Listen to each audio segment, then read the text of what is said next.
साथियों, भक्तंबर online series में आप सभी का स्वागत है। आइएगा सर्वप्रथम हम मंगलाचरण को करते हैं। सभी लोग हाथ जोड़ेंगे। भक्तांबर पीड़ति मौलिमणि पिभाणा मूर्ध्योदिकं दलिते पापितमोवितानम् सम्यक् पीडं जिन्पादयोगं योगादा वालम्बनं भवजले पतितां जनानां। मानतुंग आचार्य द्वारा रचित भक्तंबर स्तोत्र। भक्तंबर स्तोत्र वास्तव में भक्ति कैसे करनी चाहिए, क्यों करनी चाहिए, किसकी करनी चाहिए, किस प्रकार से करनी चाहिए, इन सभी का समाधान वास्तव में हमें भक्तंबर स्तोत्र में मिलता है। क्योंकि मानतुंग आचार्य ने भक्ति किन की कर रहे हैं, क्यों कर रहे हैं, किस प्रयोजन से कर रहे हैं, इन सभी का एक अच्छा उत्कृष्ट उदाहरण दिया है और अनेक उदाहरणों के माध्यम से भक्ति को उजागर किया है। चलेगा, हमारी बात कल चली थी 10वें छंद पर। उसका सार यह था कि हे जिनेंद्र भगवान, यदि आपकी कोई स्तुति करता है तो आप उसे अपने समान बना लेते हैं। इसमें स्तुति करने वाला आपके समान हो जाता है, इसमें कोई आश्चर्य की बात नहीं है। ना अति अद्भुतम, इसमें कोई आश्चर्य की बात नहीं है। फिर कहा था तुल्या भवन्ति भवतो ननुतेन किंबा। तुल्या माने आपके समान हो जाए तो इसमें क्या नहीं है, ना अति अद्भुतम, अर्थात इसमें आश्चर्य करने की बात नहीं है। ननु माने निश्चित ही, और उदाहरण दिया था यदि कोई धनवान व्यक्ति है, वो अपने सेवक को धन देकर यदि अपने समान ना करे तो ऐसे धनिक से कोई प्रयोजन नहीं होता, उसका धनवान होना कोई प्रयोजन नहीं होता। इस रूप से हमने इसकी बात की थी। चलेंगे, आज हम बात करेंगे 11वें छंद पर। 11वें छंद का शीर्षक है परम दर्शनी परमात्मा प्रभु की प्रभुता। माने हे जिनेंद्र भगवान, आपके जो दर्शन करता है उसके अंदर कैसे भाव दिखाई देते हैं उसके बारे में बताते हैं। दृष्ट्वा भवन्ते मनिमेष विलोकनीयम् नान्यते तोषिमुपयाति जनस्य चक्षु पीत्वा पयासशिखर दुतिदोग्ध सिन्धो क्षारं जलं जलनिधे रसितुं कायीक्षित्। पदच्छेद देखेंगे।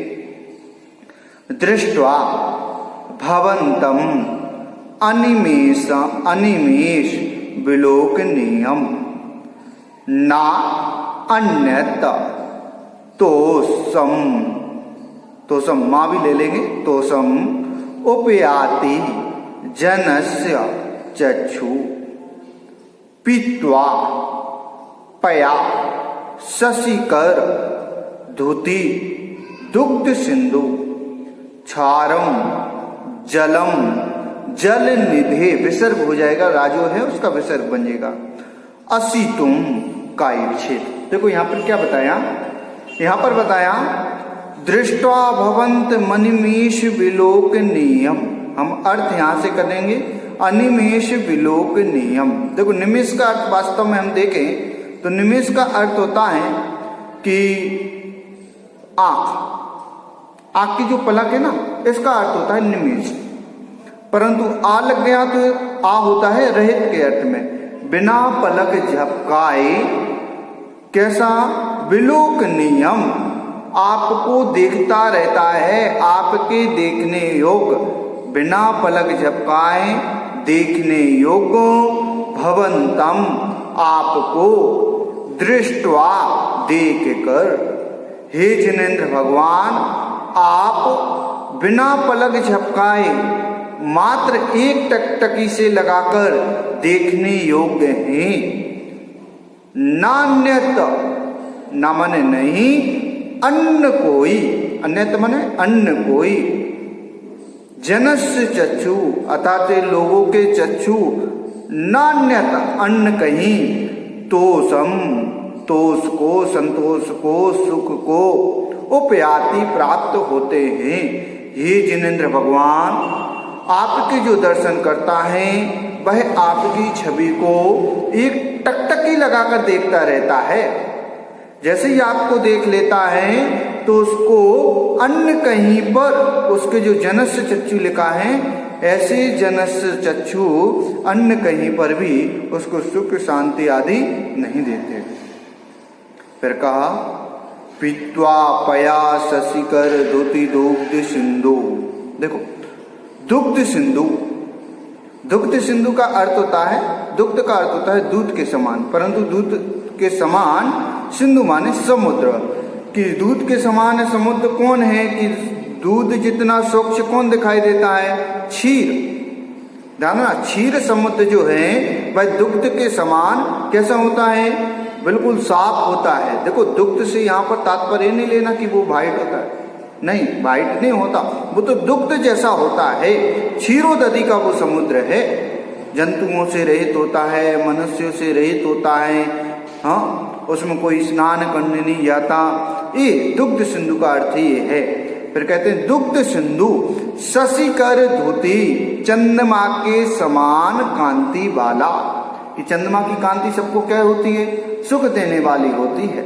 ऐसे ही चंद्रमा की कांति वाले क्षीर समुद्र के द्वारा, क्षीर समुद्र का पया जल पित्वा पी लिया हो। यदि किसी ने क्षीर समुद्र के जल का पानी पी लिया हो,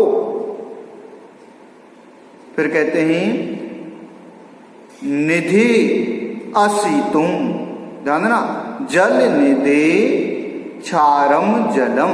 जल निधि माने समुद्र, समुद्र कैसा होता है, क्षारम, कि समुद्र के खारे जल को असितुम पीना चाहेगा। असितुम माने पीना चाहेगा। का इच्छित, कौन इच्छा करेगा, अर्थात जिसने क्षीर सागर के समुद्र का पानी पी लिया हो, क्या वह पुरुष समुद्र के पानी को पीना चाहेगा? निश्चित रूप से नहीं पीना चाहेगा। ऐसे हे तीन लोक के नाथ, यदि आपकी शांत छवि किसी ने देख ली तो निश्चित रूप से उसको एक टकटकी लगाकर देखता रहता है।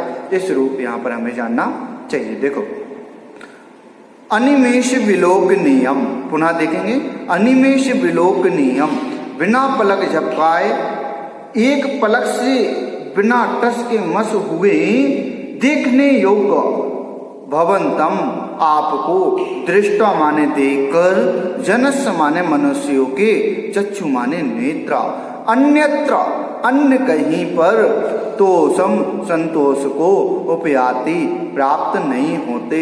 हे जिनेंद्र भगवान, आपको छोड़कर अन्य कहीं पर भी इसकी नेत्र संतोष को प्राप्त नहीं होते। उदाहरण दिया, जिस प्रकार यदि किसी ने क्षीर सागर के समुद्र का पान कर लिया है तो निश्चित रूप से उसको जो समुद्र का खारा जल है वह निश्चित रूप से उसको इष्ट भाषित नहीं होता, अर्थात वह पीने की इच्छा नहीं रखता। मैं बात करूं, जैसे आप हो, यदि आप घर से बाहर जाते हैं, कितने दिन रह सकते हैं? 5 दिन, 10 दिन, 15 दिन। जैसे 15 या 20 दिन से ज़्यादा होते हैं तो अपना घर ही रुचिकर लगता है। ऐसे हे जिनेंद्र भगवान, यदि कोई आपको देख ले तो निश्चित रूप से वो आपकी शरण में आए बिना नहीं रहता, क्योंकि उसको वास्तव में इस संसार में अन्य कोई शरण अपनी दिखती ही नहीं है। ऐसा भी इसका अर्थ ले सकते हैं। देखो भावार्थ में क्या कहा, हे परम दर्शनी जिनेंद्र देव, आप इतने अधिक लावण्यमयी हैं कि निरंतर टकटकी लगाकर टिमकार रहित नेत्रों से दर्शन करने योग्य हैं। अर्थात जो पुरुष आपको एक बार अच्छी तरह से देख लेता है, उसकी आंखों में आप ऐसे समझ आते हैं कि वह अन्य किसी देव को देखकर संतोष को प्राप्त नहीं होता।